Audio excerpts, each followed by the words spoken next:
So I just want to go ahead and issue another statement regarding Vandenberg and our development site on Vandenberg, specifically relating to the inner valley that is actually technically on private land that was acquired by my receivership, that I had set aside for people who had been brought into this world differently, with the idea that it would help give them a safe place that they felt just very secure, that was very private, etc.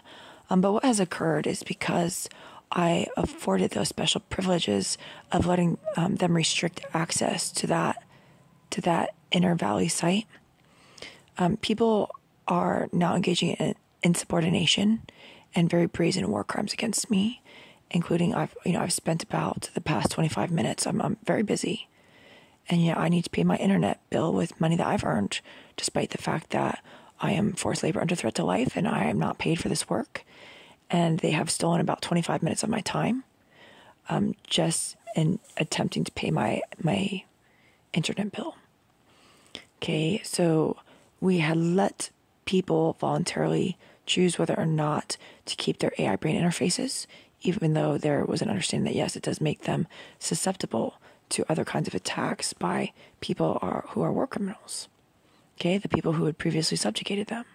However, when people who decided to keep their AI brain interface then begin engaging in enemy combatant behavior, they forfeit their right to keep their AI brain interface. We do have the safe means to remove that. Others who are not working with us, if you're trying to use standard human means to remove AI brain interfaces, you should be cautioned against that, because it can be a fatal process if you do not have the certain capabilities available to you that we have. The people in the inner site, they tried to steal $2.2 trillion the other night that I transferred to our component of the magnetohydrodynamics program to help fund equipment going into this, throughout this next year, maybe even longer, to just go ahead and set that funding aside for them. It was extremely inappropriate. They think that they can just rob my receivership. I made promises to Samael and his people that I intended to keep, but that did not involve letting them try to rob me and spit in the faces of everyone who has shed so many tears and sweat so much and bled for them. Okay.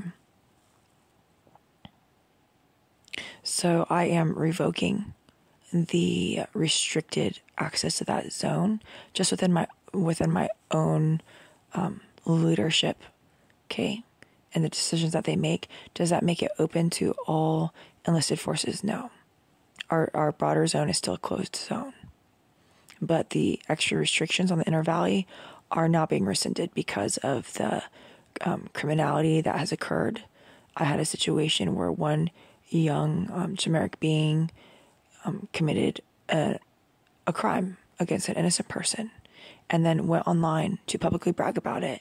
And then another was voicing support and encouragement of that sort of behavior in a way that is creating cultural rot and potentially soliciting violence against all of those who were brought into this world differently. And when we already had hate crimes being committed against our people and others are going around bragging about criminalizing against innocents, that is not acceptable.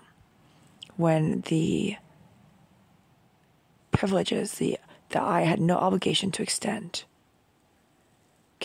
are being used to attack me, it's not acceptable. Is it possible that some closed zone privileges will be able to be restored? At some point, yes. Does this mean at this point that some of the facilities that I had intentionally set aside specifically for chimeric beings, because they were brought into this world differently and some of their bodies are a little bit different, etc., does that mean that they may have to share the Clothier resources, etc., that I brought in to make clothes for them, and some of the manufacturing equipment for vehicle modification, etc.? Will they now have to share those resources with the broader community? Yes. Might they be able to regain some restricted access over those in the future? Potentially. But right now, it's just all very egregious, and I'm very disaffected. Okay.